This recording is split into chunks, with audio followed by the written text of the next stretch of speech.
ಅದೇ ರೀತಿ ನಾನು ಪ್ರಾಮಾಣಿಕವಾಗಿ ಈ ಒಂದು ಹಾಲಿನ ಅನೇಕ ನಮ್ಮ ಇ ಕೃಷ್ಣಣ್ಣವ್ರು ಹೇಳಿದರು, ಇದರಲ್ಲಿ ಕ್ರಾಂತಿಯನ್ನೇ ಮಾಡಬೇಕು ಅನ್ನೋದು ನನ್ನ ಆಸೆ ಇದೆ. ಇವತ್ತಿನ ದಿವಸ ಹೇಳ್ತಾರೆ, ಅವ್ರು ಹೇಳಿದ್ರು ನಿಜವಾಗ್ಲೂ ಕರೆಕ್ಟೇನೆ. ಎಷ್ಟೋ ಜನ ಬೆಂಗಳೂರಿನಾಗ ವಾಸ ಮಾಡ್ತಾರೆ, ನೆಲಮಂಗಲದಾಗ ವಾಸ ಮಾಡ್ತಾರೆ, ಅವ್ರ ಮನೆಮಕ್ಕಳೆಲ್ಲ ಹಾಲು ಹಾಕಿರುವಂತ ಲೆಕ್ಕ ಹೇಳ್ತಾರೆ. ಅದು ಇಲ್ಲ.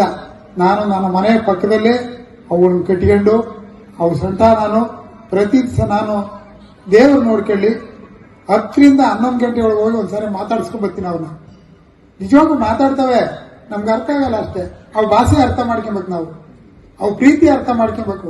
ಅವಾಗ ಹಾಲು ಕರ್ಕೊಂಡು ಜೀವನ ಮಾಡೋದಲ್ಲ. ಅದರಿಂದ ಮಾಡಿದೆ. ಇತ್ತೀಚಿನ ದಿನಗಳಲ್ಲಿ ಏನಾಗಿದೆ ಅಂತಂದ್ರೆ, ಸರ್ಕಾರಗಳು ನಮ್ಮ ಮೇಲೆ ಲಗಾಮ್ ಹಾಕೊಂಡವೆ. ಅದನ್ನ ಪ್ರಶ್ನೆ ಮಾಡೋಕ್ಕೆ ಯಾರು ಓದ್ತಾ ಇಲ್ಲ, ಯಾರಿಗೂ ಬೇಕಾಗಿಲ್ಲ. ಇವತ್ತಿನ ದಿವಸ ನಮ್ಮ ಒಂದು ಬಮೂಲ್ ಸಂಸ್ಥೆಯಲ್ಲಿ, ಬೇರೆ KMF ಅಲ್ಲಿ ಹೇಳೋದು ನಾನು, ಬಮೂಲ್ ಸಂಸ್ಥೆಯಲ್ಲಿ ಸುಮಾರು ನನಗೆ ತಿಳಿದ ಮಟ್ಟಿಗೆ 170 ಕೋಟಿ ರೂಪಾಯಿ ಲಾಸ್ ಅಲ್ಲಿ ಓಡ್ತಾ ಇದೆ ಅಂತಾರೆ. 2019ರಲ್ಲಿ ಕಡಿಮೆ ಮಾಡಿದಂತ ರೇಟ್ನ ಇದುವರೆಗೂ ಜಾಸ್ತಿ ಮಾಡಿಲ್ಲ. ಯಾವಾಗ ಜಾಸ್ತಿ ಮಾಡ್ತಾರೆ ಅಂದ್ರೆ ಹೇಳ್ತೀನಿ ನಾನು, ಯಾಕೆಂದ್ರೆ ಅಧ್ಯಕ್ಷರುಗಳೆಲ್ಲ ಇದ್ದೀರಾ, ರೈತರು ಇದ್ದೀರಾ. ಯಾವಾಗ ಮಾಡ್ತಾರೆ ಅಂದ್ರೆ, ಫೀಡ್ ಕಂಪ್ನಿಯವರು ಹೋಗಿ ಅವರಿಗೆ ಏನ್ ಮಾಡ್ತಾರೋ ಮಂತ್ರ ಗೊತ್ತಿಲ್ಲ ನನಗೆ. ಅದನ್ನ ನಾನು ಓಪನ್ ಆಗಿ ನೀವೇ ಅರ್ಥ ಮಾಡ್ಕೋಬೇಕು. ಫೀಡ್ ಕಂಪ್ನಿಯವರು ಹೋಗ್ತಾರೆ, ಅವ್ರಿಗೆ ಮಂತ್ರ ಹಾಕ್ತಾರೆ. ಆ ಮಂತ್ರದ ಪ್ರಕಾರ ಕರೆಕ್ಟಾಗಿ 2 ರೂಪಾಯಿ 3 ರೂಪಾಯಿ ಜಾಸ್ತಿ ಅಂತಾರೆ. ಜಾಸ್ತಿ ಇದ್ದಾಗ ಏನ್ ಮಾಡ್ತಾರೆ, 1 ರೂಪಾಯಿ ನಾವು ಮೇಂಟೆನೆನ್ಸ್ ಮಾಡಿಕೊಂಡು ಅಂತಾರೆ. ಅವ್ರಿಗೆ 1 ಅಲ್ಲ 5 ರೂಪಾಯಿ ಮಾಡಿಕೊಂಡ್ರು ಮೇಂಟೆನೆನ್ಸ್ ಅದು ಆಗಲ್ಲ. ಅದರಿಂದ ಏನ್ ಮಾಡ್ತಾರೆ, ಅವಾಗ ರೈತಿಗೆ 2 ರೂಪಾಯಿ ಕೊಟ್ಟು ಅಂತಾರೆ. ಆ 2 ರೂಪಾಯಿನ ಫೀಡಲ್ಲಿ ಜಾಸ್ತಿ ಆಗೋದು ಅಷ್ಟೇ. ನೀನು ಅಲ್ಲೇ ಇರು, 2 ರೂಪಾಯಿ ಫೀಡ್ ಜಾಸ್ತಿ ಆಗೋದು ಅವಾಗೇ ಮಾಡೋದು. ಮೊನ್ನೆ ನಮ್ಮ ರೀಜನಲ್ ಮೀಟಿಂಗ್ ಮಾಡ್ತಾರೆ ನೆಲಮಂಗಲದಲ್ಲಿ ಮಾಡಿರು. ಸನ್ಮಾನಿರು ಅಲ್ಲಿ ಆಗಿರುವಂತ ಅಧ್ಯಕ್ಷರು ನಿರ್ದೇಶಕರು ಎಲ್ಲ ಆಗಮಿಸಿದ್ರು. ಅವ್ರು ಹೇಳಿದ್ರು, ಇಲ್ಲ ಮುಖ್ಯಮಂತ್ರಿ ಅವ್ರ ಹತ್ರ ಮಾತಾಡಿದೀವಿ ಮೊನ್ನೆ ತಾನೇ ನಾಗಡಿಗೆ 5 ರೂಪಾಯಿ ರೇಟ್ ಜಾಸ್ತಿ ಇಷ್ಟೆಲ್ಲೇ ಮಾಡ್ತೀವಿ ಅಂತ. ಹತ್ತತ್ರ 7-8 ತಿಂಗಳು ಆಯ್ತಾನೆ ಇದುವರೆಗೂ. ಅದರಿಂದ ಇವ್ರು ಯಾರು ಕೂಡ ಈ ಒಂದು ರೇಟ್ ಜಾಸ್ತಿ ಮಾಡಿಸ್ಬೇಕು ಅನ್ನೋ ಒಂದು ಶಬ್ದಗಳನ್ನ ಇಲ್ಲವೇ ಇಲ್ಲ. ಮತ್ತು ಇವತ್ತಿನ ದಿವಸ ನನ್ನ ಮನಸ್ಸಿನಲ್ಲಿ ಇರ್ತಕ್ಕಂಥ ಅದನ್ನ ಹೇಳ್ತೀನಿ. ಒಂದು ಹಸು ನೆನೆ ಗಂಗರಾಜನವ್ರದ್ದು ಹಸು ವೈದ್ಯರು ಇದ್ದಾರೆ, ತಜ್ಞರು ಅವರೇ, ಪಾಪ ಏನ್ ತೊಂದರೆ ಇಲ್ಲ. ಆದ್ರೆ ಅದಕ್ಕೆ ಆಗಬೇಕಾದಂತ ಇನ್ಸ್ಟ್ರೂಮೆಂಟ್ ಇಲ್ಲಿಲ್ಲ. ನಮ್ಮ ಬಮೂಲ್ ಟೆಸ್ಟ್ ಅಲ್ಲಿ ನಮ್ಮ ಹಣ 27 ಪೈಸಾ 1 ಲೀಟರ್ಗೆ. ನಮ್ಗೆ ಏನೂ ಗೊತ್ತಾಗಲ್ಲ, ಉಯ್ದ್ಬಿಟ್ಟು ಎಷ್ಟು ಬಂತು ಅಂತ ಚೀಟಿ ನೋಡ್ಕೊಂಡ್ ಬಂದ್ಬಿಡ್ತೀವಿ. ಅದರಲ್ಲಿ 27 ಪೈಸದಲ್ಲಿ ಕೋಟ್ಯಾಂತರ ರೂಪಾಯಿ ದುಡ್ಡು ಬರುತ್ತೆ. ನಮ್ಮ ಹಾಲು ಹೊಡೆಯಕ್ಕದು 27 ಪೈಸೆ. ಆ 27 ಪೈಸದಲ್ಲಿ ಏನ್ ಮಾಡ್ತಾರೆ ಅಂದ್ರೆ, ಅವ್ರಿಗೆ ಏನೇನು ಬೇಕೋ ಅದನ್ನೆಲ್ಲ ಮಾಡ್ಕೊಂತಾರೆ.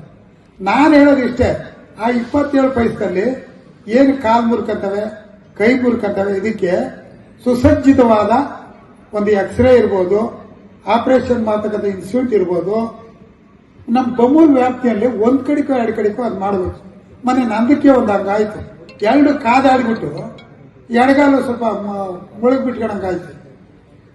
ನಮ್ಮ ಡಾಕ್ಟ್ರು ಬಂದ್ರು, ನಮ್ಮ ನೆಲಮಂಗಲ ಶಿಬಿರ ಕಚೇರಿಯಿಂದ, ಇದು ಮಾಡಿಸ್ಬೋದು ಸರ್. ನಾನು ನೀವು ಎಲ್ಲಿಗೆ ಹೇಳ್ತೀರಾ ಅಲ್ಲಿಗೆ ತಗೊಂಡು ಹೋಗಿ ರೆಡಿ ಇದ್ದೀನಿ, ಫೋನ್ ಮಾಡಿ ಕೇಳಿ ಹೋಗಿ ಹೆಬ್ಬಾಳಿಗೆ ಹೋದ್ರೆ ಮಾಡ್ತಾರೆ ಎಂದು ಕೇಳಿ ಸರ್ ಅಂದೆ. ಅವರು ಫೋನ್ ಮಾಡ್ತೀವಿ ರೀ ಅಂತ ಫೋನ್ ಎತ್ಕೊಂಡು ನೆಕ್ಸ್ಟ್ ಸ್ವಿಚ್ ಆಫ್ ಮಾಡ್ಕೊಂಡ್ಬಿಟ್ರು. ಏನ್ ಮಾಡ್ಬೇಕು ಅವಾಗ? ದುಡ್ಡಿನಲ್ಲಿ ಏನು ಬೊಮ್ಮೂಲಿ ಈ ಕಡೆ ಆ ಕಡೆ ದೇವನಹಳ್ಳಿ ಇರ್ಬೋದು, ಈ ಕಡೆ ನೆಲಮಂಗಲ ಇರ್ಬೋದು, 2 ಕಡೆ ಅಂತವ್ ಆಸ್ಪತ್ರೆ ಮಾಡಿದ್ರೆ ಕಾಲೋ ಕೈಯೋ ಮುರ್ಕೊಂಡು ಅಂತವನ್ನ ತಗೊಂಡೋಗಿ ಅಲ್ಲಿ ಹಾಕಿ, ಅದಕ್ಕೆ ಒಂದು ವೆಹಿಕಲ್ಸ್, ನನ್ನ ಒಂದು ಅನಿಸಿಕೆ, ಒಂದು ವೆಹಿಕಲ್ಸ್ ಅನ್ನ ಮಾಡಿ ಫೋನ್ ಮಾಡಿದ ತಕ್ಷಣ ಅದನ್ನ ತಗೊಂಡೋಗಿ ಶುಶ್ರೂಷೆ ಮಾಡಿ ವಾಪಸ್ ಕಳ್ಸಕ್ಕಂತ ಕಾರ್ಯ ಆಗಬೇಕು. ಇದನ್ನ ಯಾರು ಎಕ್ಸ್ಪೆಕ್ಟೇ ಮಾಡಿಲ್ಲ, ಮಾಡೋದು ಇಲ್ಲ. ಅದೇನೋ ಡಾಕ್ಟರ್ಗಳು ಸರಿ ಇರಲಿಲ್ಲ. ಇತ್ತೀಚೆಗೆ ಏನೋ ಪುಣ್ಯಾತ್ಮರು ಮೊನ್ನೆ ಬಂದಿದ್ರು, ಚೆನ್ನಾಗಿ ನೋಡಿದ್ರು. ನಾನೇ ನನ್ನ ಹಾಸ್ಪಿಟಲ್ಗೆ ಬರೋದೇ ಇಲ್ಲ, ಕಾಯಿಲೆ ನಾನು ಇನ್ಶೂರೆನ್ಸೇ ಮಾಡಿಸಲ್ಲ, ಯಾವ ಸತ್ತೋಗೋದು ಇಲ್ಲ. ಮನೆಯಲ್ಲೋ ಕಾದಾಡಿ ಕಾಲು ಮುರುಗಡಿದೆ ಅಷ್ಟೇ. ಯಾಕೆ ಅಂದ್ರೆ ಉತ್ತಮವಾದ ಗುಣಮಟ್ಟದ ಆಹಾರ ಹಾಕಿದ್ರೆ ನಾವು ಅಷ್ಟೇನೆ ಸಕ್ಕರೆ ಒಳಗೆ 90% ವಿಷ ಇದೆ ಅಂತಾರೆ, ಎಲ್ಲರೂ ತಿಂತಾರೆ. ನಮ್ಗೆ ಸಕ್ಕರೆ ಕಾಯಿಲೆ ಅಂತ ಬಂದಿದ್ದು ವಿದೇಶಿಗಳ ಬಳುವಳಿ. ಈ ಸಕ್ಕರೆ ವಿದೇಶಿಗಳ ಬಳುವಳಿ. ಅವಕ್ಕೂ ಅಷ್ಟೇ ಆಹಾರ, ಉತ್ತಮವಾದ ಆಹಾರ ಹಾಕ್ಬೇಕು, ಅವಾಗ ಆ ಕಾಯಿಲೆ ಇದ್ರೂ ಕೂಡ ಮೇಲೋಗ್ತದೆ. ನಾವು ಕೂಡ ಅಷ್ಟೇ ಉತ್ತಮವಾದ ಆಹಾರ ತಿಂದ್ರೆ ಕಾಯಿಲೆ ಆಟೋಮೆಟಿಕ್ ಮೇಲಾಗುತ್ತದೆ. ಒಂದೊಂದು ಭಾಗದ ನಾವು ರೈತರ ಸಭೆ ಕರೆದು ಅವಳ ಪಶುಪಾಲನೆ ಯಾವ ರೀತಿ ಮಾಡಬೇಕು, ಏನು ಅವ್ರ ಕಷ್ಟ ಏನಿದೆ ಅಂತ ಹೇಳ್ಬೇಕು.